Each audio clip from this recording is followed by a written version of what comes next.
Welcome back to our channel. నేను మీ మాధురి.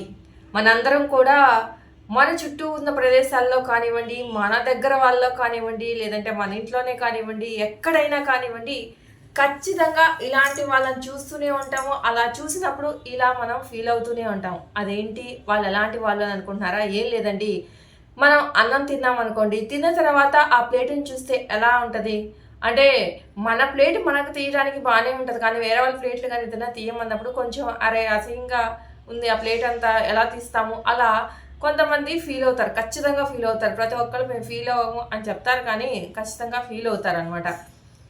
అలాగే కొంతమంది ఎలా అంటే, వాళ్ళ అవసరం వచ్చినప్పుడు అవసరానికి చాలా ఆత్మీయంగా, చాలా రెస్పెక్ట్ ఇస్తూ ఎదుట వాళ్ళు ఎంత మంచిగా కనిపిస్తారంటే, వాళ్ళతో వీళ్ళు తీయ పెట్టకుండా ఇంక అసలు మీ మీ ఇంట్లోనే మేము, మా ఇంట్లోనే మీరు, మేము మనం బాయి బాయి అన్నట్టుగా అంత బాగా కలిసిపోయి మెలిసిపోయి అంత కలివిడిగా ఉన్నవాళ్ళు ఒక్కసారి వాళ్ళ అవసరం తీరిన తర్వాత వీళ్ళెవరో మాకు తెలియదే, అసలు వీళ్ళ దగ్గర మనం హెల్ప్ తీసుకున్నామా, వీళ్ళు మనకు హెల్ప్ చేసే స్థాయిలో ఉన్నారా, అలా రకరకాలుగా అవసరం తీరిపోయి ఆ గండం నుంచి వాళ్ళు గట్టెక్కగానే ఈ విధంగా ఎవరైతే బిహేవ్ చేస్తూ ఉంటారో, అలాంటి వ్యక్తిత్వం కలిగి ఉంటారో అలాంటి వాళ్ళు ఖచ్చితంగా ఈ విషయం తెలుసుకోవాలి. ఏంటి అంటే, అన్నము ఈ రోజుతో తింటే అయిపోయేది కాదు, మళ్ళీ రేపు ఆకలి అవుతుంది, మళ్ళీ రేపు అన్నం తింటాం. అలాగే అవసరం అనేది కూడా ఈ రోజుతో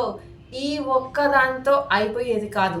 అవసరం ఎప్పుడు ఎవరికి ఏ రూపాన ఏ టైంలో ఏ విధంగా వస్తుంది అనేది ఎవరికీ తెలియదు అనమాట. కాబట్టి నీ అవసరం తీరంగానే ఇంకా నా పని అయిపోయింది అని చెప్పేసి కృతజ్ఞత అనేది లేకుండా ఎవరిని కూడా పలచన చేసి చూడొద్దు, ఆ విధంగా మాట్లాడద్దు.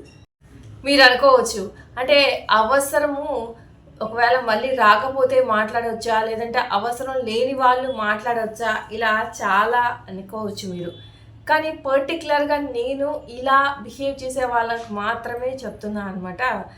ఎవరు కూడా అలా బిహేవ్ చేయకూడదు. ఎప్పుడైనా మనకి చిన్న విషయంలో అయినా కానీ సాయం చేసిన వాళ్ళని అట్లీస్ట్ మీరు గుర్తుపెట్టకపోయినా కానీ వాళ్ళని బాధించేలాగా మాత్రం చేయొద్దు. ఎందుకు అంటే, ఆ రోజు ఇలాంటి వాళ్ళకా నేను సాయం చేసింది, ఇలాంటి వ్యక్తిత్వం ఉన్న వాళ్ళకా అని చెప్పేసి మనకి సాయం చేసిన వాళ్ళు ఎప్పుడు కూడా మన గురించి మాట్లాడుకోకూడదు.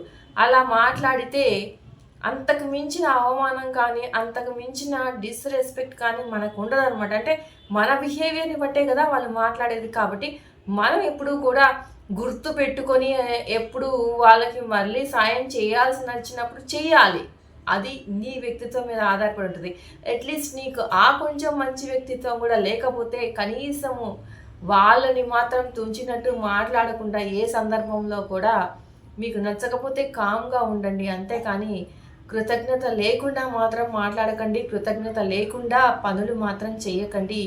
ఇక్కడితో ఆగిపోలేదు జీవితం అనేది. జీవిత ప్రయాణం అనేది ఈ ఒక్క అవసరంతోనే ఆగిపోదు. అలా అని చెప్పేసి అవసరం ఉంది కదా అని చెప్పేసి నటించమని నేను చెప్పడం లేదు. బట్ కానీ అది కొంచెం హ్యుమానిటీ కదా, కొంచెం మానవత్వంతోనే ఆలోచిస్తే మనం ఏం చేస్తున్నాము, మన బిహేవియర్ ఏంటి, మనం నడుస్తున్న నడత ఏదైతే ఉందో అది కరెక్టా కాదా అనేది మనకు అవగాహనకు వస్తుంది.